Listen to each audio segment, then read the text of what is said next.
अस्सलाम वालेकुम क्लास, बिस्मिल्लाहिर्रहमानिर्रहीम। आज जो हम टॉपिक करने जा रहे हैं वो हमारे पास है वॉल्यूम। वॉल्यूम होता है कि कोई भी चीज़ जो जगह घेरती है वो उसका वॉल्यूम कहलाता है। तो यहाँ पर हम डिफरेंट शेप्स के वॉल्यूम मालूम करेंगे। तो सबसे पहले हम जो शेप देख रहे हैं वो हमारे पास है cube. Volume of a cube is L cube. अब क्यूब कौन सी शेप है? Like this. ठीक है, इस शेप के अंदर हम देखें कि ये वाली साइड, चारों साइड्स और इस तरह की जो साइड्स हैं ये सब बराबर होंगे आपके पास। ठीक है, तो आपके पास ये इस शेप की हाइट है, ये इसकी लेंथ है और ये इसकी ब्रेड्थ है। ठीक है, ये वाली साइड इसकी ब्रेड्थ है। लेंथ, ब्रेड्थ और हाइट तीनों चीज़ें आपकी बराबर होंगी तो आपकी जो शेप होगी वो क्यूब कहलाएगी। और उसके लिए आपने उसकी लेंथ का क्यूब लेना है, यानी 3 टाइम लेना है, तो आपको उसका वॉल्यूम मिल जाएगा। तो इसके बाद हमारे पास नेक्स्ट शेप जो आती है ये क्यूब हो गया। ठीक है, ये शेप हमारी क्यूब है। क्यूब के बाद हम देखते हैं नेक्स्ट शेप जो हमारी है वो है क्यूबाइट। क्यूबाइट क्यूबाइट वो शेप होती है जिसमें रेक्टेंगल में बनता है आपका बेस के अंदर।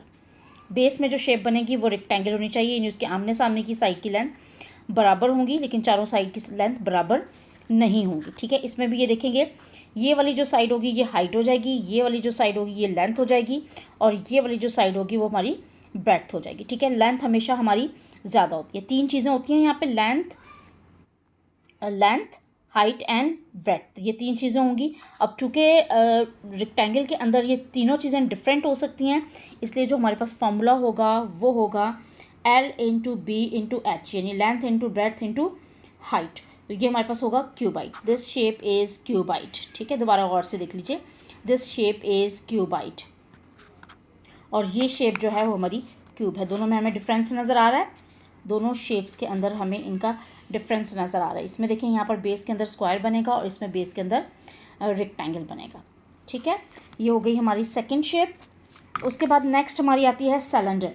अब सिलेंडर शेप कौन सी होती है? सिलेंडर लाइक दिस, ये शेप होती है, सिलेंड्रिकल शेप होती है जिसमें एक नीचे सर्कल बनता है और ऊपर आपके पास एक इस तरह से कर्व्ड सरफेस बनती है। ठीक है, ये जो हमारा सेल है ये एक सिलेंड्रिकल शेप है। इसी तरह से आपकी पानी की जो बॉटल्स होती हैं उनकी शेप भी सिलेंडर शेप होती है। ठीक है, ये शेप देख लीजिए। इसमें देखें, अगर हम यहाँ पर इसको हम कट करेंगे यहाँ पर तो हमें एक रेक्टेंगुलर शेप मिलेगी और नीचे लास्ट में यहाँ पर एक नीचे आपको और ऊपर भी आपको एक सर्कल मिलेगा। ठीक है, और इस सिलेंड्रिकल शेप का अगर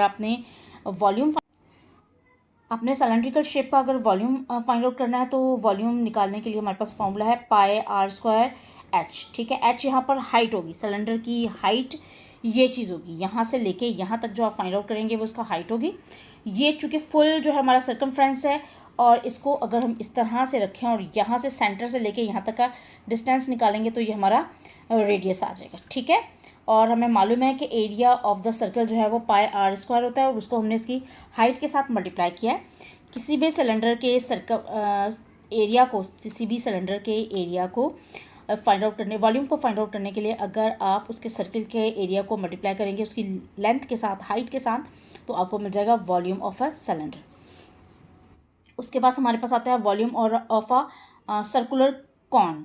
कॉन क्या होती है? हम आइसक्रीम खाते हैं, आइसक्रीम में जो कॉन शेप होती है that is called a cylindrical cone. ठीक है, ये शेप हमारे पास जब आएगी तो उसमें लेंथ होगी आपके पास, और फॉर्मूला हम जो यूज़ करेंगे वो होगा हमारे पास pi R square H divided by 3। Pi R square H divided by 3 हो जाएगा। ठीक है, कौन का ये वॉल्यूम के लिए फॉर्मूला हो जाएगा। फिर आता है स्फेयर। अब स्फेयर कौन सी शेप होती है? स्फेयर हमारे पास शेप होती है लाइक अ बॉल। ठीक है, earth is a sphere, moon is a sphere, sun is a sphere, गोल shape like a ball, football is called a sphere. ठीक है, स्फेयर का वॉल्यूम निकालने के लिए हम फॉर्मूला यूज़ करेंगे 4/3 पाई आर क्यूब।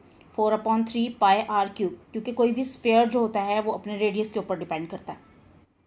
हमें मालूम है टेनिस बॉल का रेडियस कम होता है, वो छोटा, उसका वॉल्यूम भी कम होता है। इसी तरीके से अगर हम ले क्रिकेट बॉल तो उसका रेडियस ज़्यादा होता है, उसका वॉल्यूम भी ज़्यादा होगा। फिर अगर हम फुटबॉल का लें तो फुटबॉल का रेडियस ज़्यादा होगा तो आपका वॉल्यूम भी ज़्यादा हो जाएगा। इसी तरह से अर्थ का वॉल्यूम ज़्यादा है तो फिर आपका जो अर्थ का रेडियस ज़्यादा है इसलिए अर्थ का वॉल्यूम भी ज़्यादा हो जाएगा। इसी तरह से जिस चीज़ का रेडियस बढ़ता चला जाएगा उसका वॉल्यूम भी उतना ही बढ़ता चला जाएगा। ठीक है, फिर आता है वॉल्यूम ऑफ हेमिस्फेयर। हेमी का मतलब होता है half.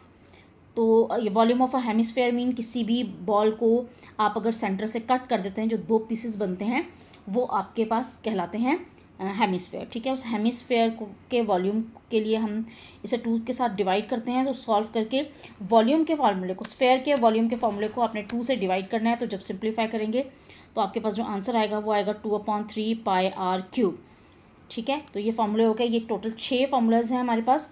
Formula of cube L cube, formula of cuboid is length multiply by breadth multiply by height, और volume of cylinder is pi R square H, R is the radius here and pi is the value of 22/7, ये हमने पहले भी पढ़ी है, ठीक है। उसके बाद आता है सर्कुलर कोन, तो pi R square H divided by 3 हो जाएगा। फिर हमारे पास आता है volume of sphere that is 4/3 pi R cube, और volume of hemisphere is 2/3 pi R cube.